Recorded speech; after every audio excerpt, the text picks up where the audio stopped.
नमस्कार, प्रादेशिक समाचार के दोपहर 1 बजे के बुलेटिन में आपका स्वागत है। आपके साथ मैं हूं विनीत प्रकाश। आइए नजर डालते हैं सबसे पहले मुख्य समाचारों में।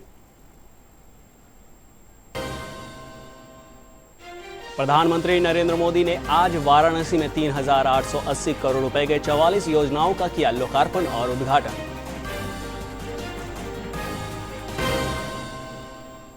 वक्फ बिल को लेकर चल रहे सियासी घमासान के बीच भाजपा देश भर में चलाएगा अभियान।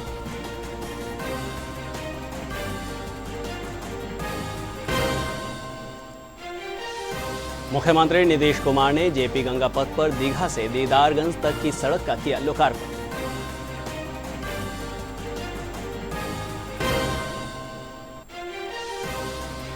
और प्रदेश में वज्रपात, आंधी और बारिश के दौरान 58 लोगों की हुई मौत। मुख्यमंत्री ने प्रत्येक मृतक के परिजनों को 4-4 लाख रुपए देने की घोषणा की।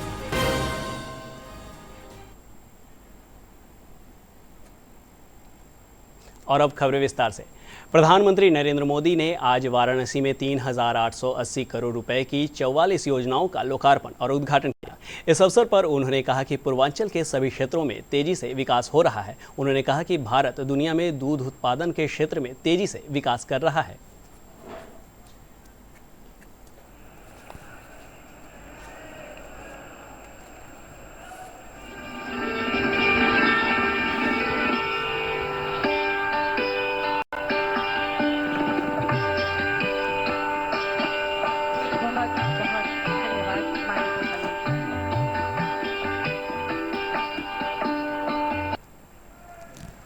हनुमान जन्मोत्सव से पहले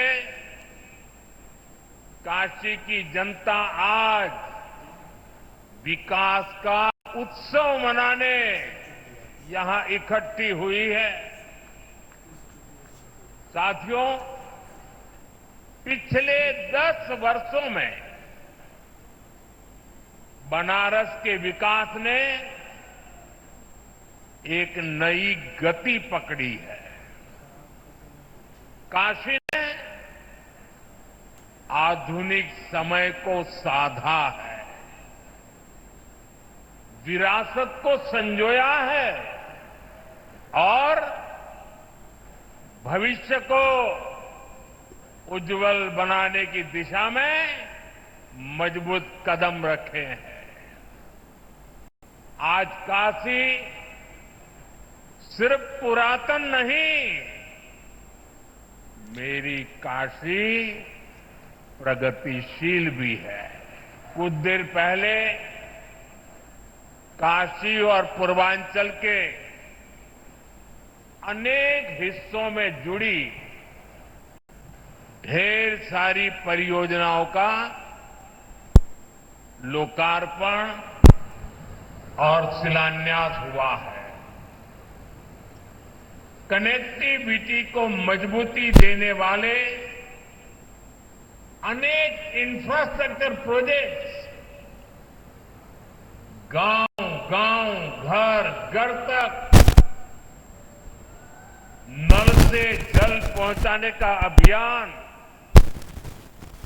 शिक्षा, स्वास्थ्य और खेल सुविधाओं का विस्तार और हर क्षेत्र, हर परिवार, हर युवा को बेहतर सुविधाएं देने का संकल्प, ये सारी बातें, ये सारी योजनाएं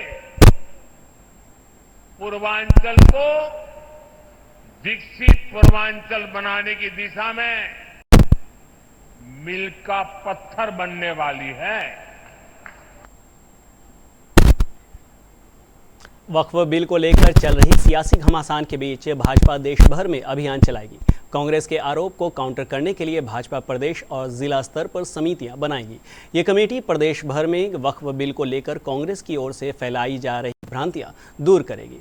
गांव, ढाणी, शहर, कस्बों में कमेटी के सदस्य नुक्कड़ नाटक, प्रबुद्ध जन सम्मेलन, चौपाल, सभा के जरिए मुस्लिम वर्ग ही नहीं बल्कि हिंदू वर्ग के साथ अन्य वर्ग को भी वक्फ बिल की जानकारी देंगे। एक रिपोर्ट।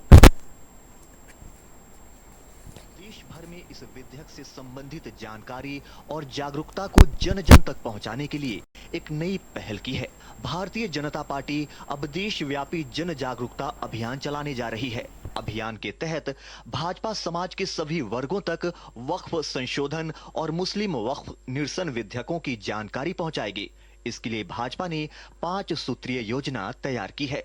इस अभियान को प्रदेश स्तर, जिला स्तर और मंडल स्तर पर चलाया जाएगा। साथ ही कार्यशालाएं आयोजित की जाएंगी और समन्वय एवं निगरानी की जाएगी।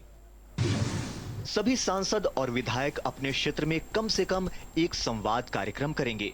मुस्लिम और अन्य समुदायों के लोगों के साथ टाउन हॉल कार्यक्रम किया जाएगा। ईसाई समाज के साथ बीजेपी ईसाई सद्भाव बैठक करेगी।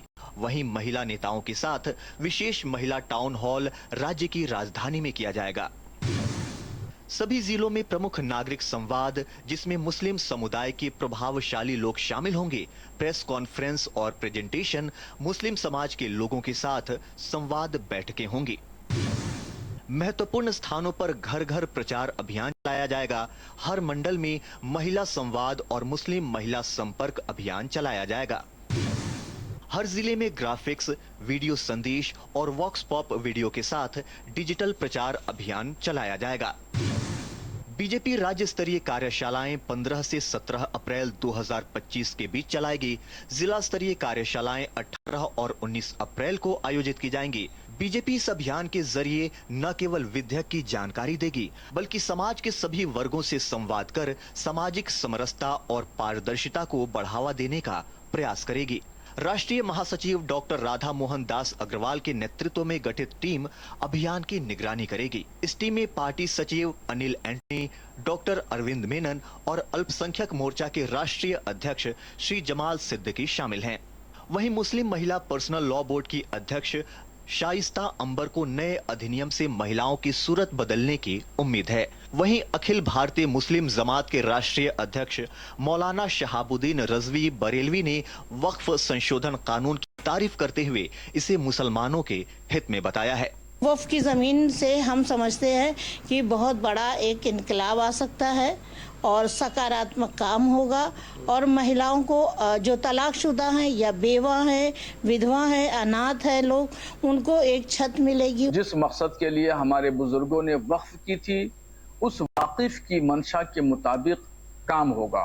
गरीब, कमज़ोर, लाचार, यतीम, बेवा मुसलमानों की किफ़ालत होगी, उनकी आर्थिक मदद की जाएगी। इससे सामाजिक और आर्थिक तौर पर गरीब मुसलमान जो है वो उभर के आएंगे और अच्छी जिंदगी गुजार सकेंगे। इस बीच सुप्रीम कोर्ट के प्रधान न्यायाधीश संजीव खन्ना की अध्यक्षता में उच्चतम न्यायालय के 3 न्यायाधीशों की पीठ वक्फ संशोधन अधिनियम की संवैधानिक वैधता को चुनौती देने वाली याचिकाओं पर 16 अप्रैल को सुनवाई करेगी। मुख्यमंत्री नीतीश कुमार ने बृहस्पतिवार को जेपी गंगा पथ पर दीघा से दीदारगंज तक की सड़क का लोकार्पण किया। इस अवसर पर मुख्यमंत्री ने कहा कि अब बिहार शरीफ, मोकामा और बेगूसराय आने जाने वालों को काफ़ी राहत मिलेगी और समय की भी बचत होगी।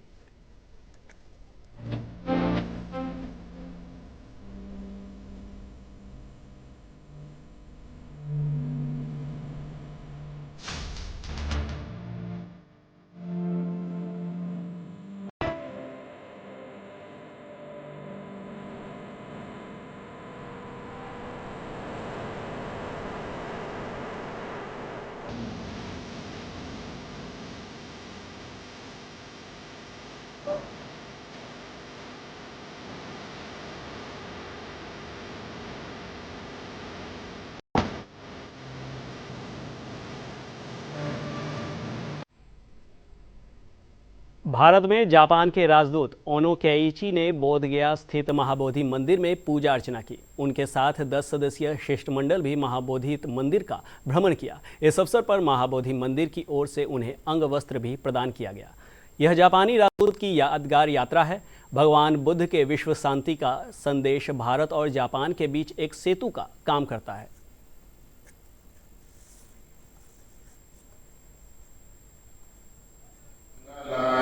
Though 5 years old, during the national anthem. Buddha's last time is getting प्रदेश में वज्रपात, आंधी और बारिश के दौरान पेड़ और दीवार गिरने से 58 लोगों की मौत हुई है। भीषण आंधी पानी से नालंदा में 22 लोगों की मौत हुई है। नालंदा के जिलाधिकारी शशांक शुभंकर ने बताया कि 21 लोगों की मौत विभिन्न जगहों पर पेड़ या दीवार से दबने के कारण हुई है, जबकि एक व्यक्ति की वज्रपात से हुई है। इस बीच मुख्यमंत्री ने शोक व्यक्त करते हुए कहा कि आपदा की इस घड़ी में वे प्रभावित परिवार के साथ हैं। मुख्यमंत्री ने सभी मृतक के परिजनों को तत्काल 4-4 लाख रुपए अनुग्रह अनुदान देने के निर्देश भी दिए। मुख्यमंत्री ने लोगों से अपील की है कि सभी लोग खराब मौसम में पूरी सतर्कता बरतें।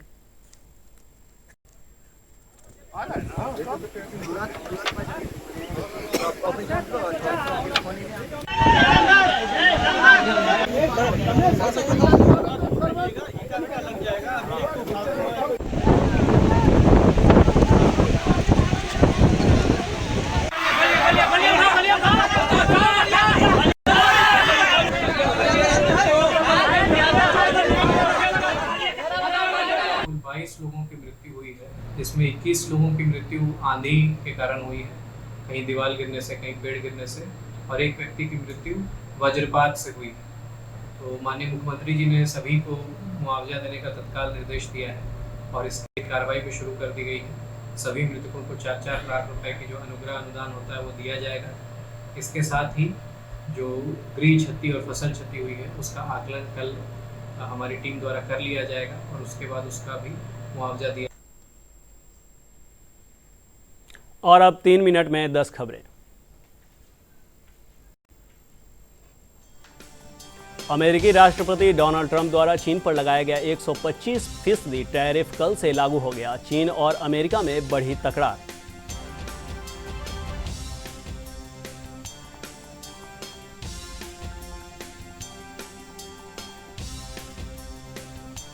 केंद्रीय मंत्री गिरिराज सिंह ने बेगूसराय में कार्यकर्ता सम्मान समारोह में लिया भाग। कहा, वोट जनता के हाथ में है।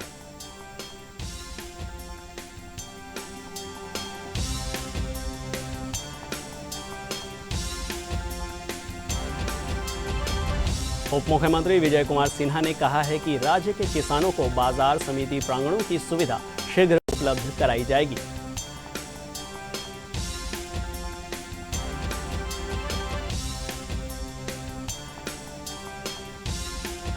उप मुख्यमंत्री सम्राट चौधरी ने राष्ट्र कवि रामधारी सिंह दिनकर की जन्मभूमि बेगूसराय में उनके नाम पर विश्वविद्यालय की स्थापना किए जाने की घोषणा की।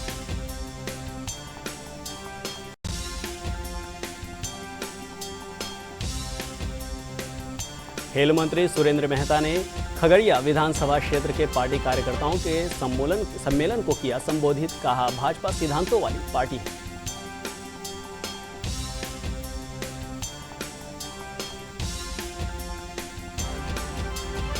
स्वास्थ्य मंत्री मंगल पांडे ने कहा, दक्षिण बिहार में भी जल्द होम्योपैथी कॉलेज खोला जाएगा।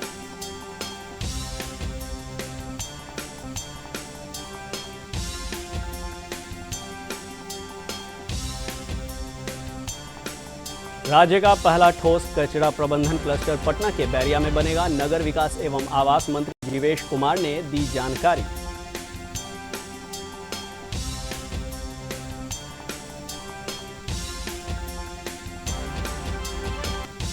शिक्षा मंत्री सुनील कुमार ने गोपालगंज में मैट्रिक और इंटर परीक्षा में प्रथम स्थान प्राप्त करने वाले सभी छात्र छात्रों को किया सम्मानित।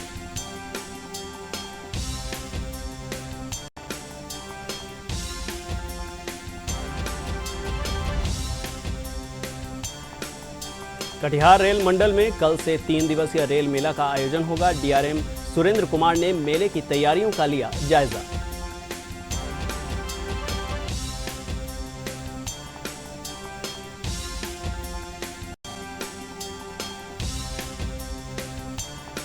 मुंगेर में वज्रपात से एक व्यक्ति की हुई मौत। तेज आंधी और बारिश के कारण फसलों की भी हुई क्षति।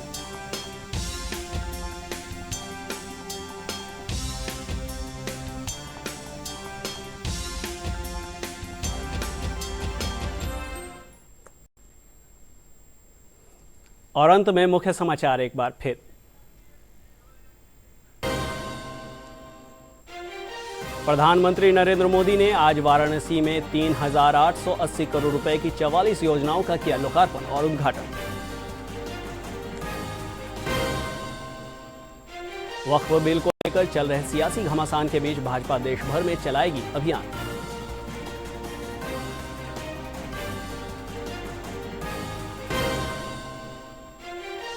मुख्यमंत्री नीतीश कुमार ने जेपी गंगा पथ पर दीघा से दीदारगंज तक की सड़क का किया लोकार्पण।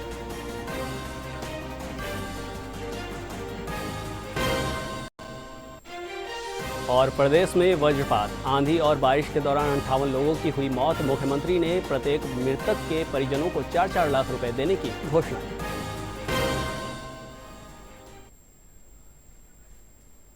इसके साथ ही प्रादेशिक समाचारों का यह बुलेटिन समाप्त हुआ। अब दूरदर्शन के सभी कार्यक्रम और समाचार OTT चैनल वेब पर उपलब्ध है। वेबसाइट गूगल प्ले स्टोर और एप्पल स्टोर से डाउनलोड किया जा सकता है। नमस्कार।